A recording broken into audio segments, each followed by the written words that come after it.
anxiety, stress, they're all happening to a disorder level. And for a decade leading into the pandemic, they were happening at this cataclysmic rate. It's really the defining epidemic in our generation. It's essential that we train our minds to have a muscle that can actually sustain our attention. Really what we're inviting you to do through Open is to listen to what it is you need at any given moment, be it when you're interacting with the app or when you're interacting with the world. Like, can you be mindful of what is it that I need at this moment? Hi, my name's Ride. I co-founded Open, a mindfulness studio for all. We offer breathwork, meditation, yoga, all sorts of movement and meditation modalities to offer you the present moment in a really reliable way. Hi, my name is Manoj Dias. I am a co-founder at Open and VP of Mindfulness. I had a pretty serious panic attack when I was working in corporate about 15 years ago. High stress, little sleep, lots of alcohol, lots of partying, and eventually my body just collapsed.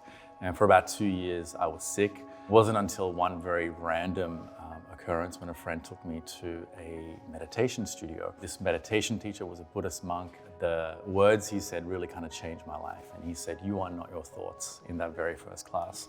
And that got me really curious about what he meant by that. But I remember that very first class, I ended up leaving and I just slept really well, probably the first time in my life. The research on mindfulness and the research on the brain has really blown up in the last 40 years. We know that 47% of our day, our minds are somewhere else. And when we look at the research around where our minds are, we know that it's often in the past and the future.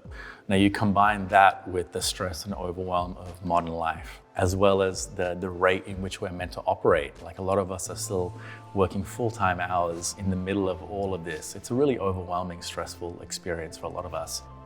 When I spent some time thinking about how I wanted to make an impact in this lifetime, I really looked inward. I looked at all the ways that I was able to take agency over my own well-being, and it really started with practice. As I grew up in a religious context, praying 5 times a day, and going to kind of a community practice orientation once a week at least. For me, when I was introduced to that technique or two, I was able to immediately access the meditation benefits. But for a lot of my friends and whatnot, maybe they didn't grow up with that. And so I just started experimenting with these different modalities that I had exposure to. Inhale, halfway lift. There's been a narrow marketing to what meditation should look like or sound like. People have this vision of having your eyes closed, sitting in a dark room alone with your legs crossed, and that's the only way that you can meditate. What we're trying to do is make it more collaborative. And so the ability to turn on a camera, the ability for the teacher to see, for example, how you're sitting, and to be like, "Oh, hey, John, I see you kind of hunched over, just straighten your back, relax your shoulders, and maybe turn the outer edges of your mouth up." Instantaneously make the experience more personal, but for everyone else that's also watching that, they can learn. The app is really designed to be a means for individual and social practice. So you can have daily meditations that you can clock into every day. There's a full on-demand library of experiences, from breathwork to movement to meditation. We host many live classes every week here out of our production studio in Venice as well, where we broadcast teachers all over the world, and people can join in. And I think that experience of making it two-way, that experience of bringing the student into the room with you, can be tremendously transformational, especially coming out of the last 2 years, where for many of us, we've been indoors by ourselves and the outside world has kind of been restricted.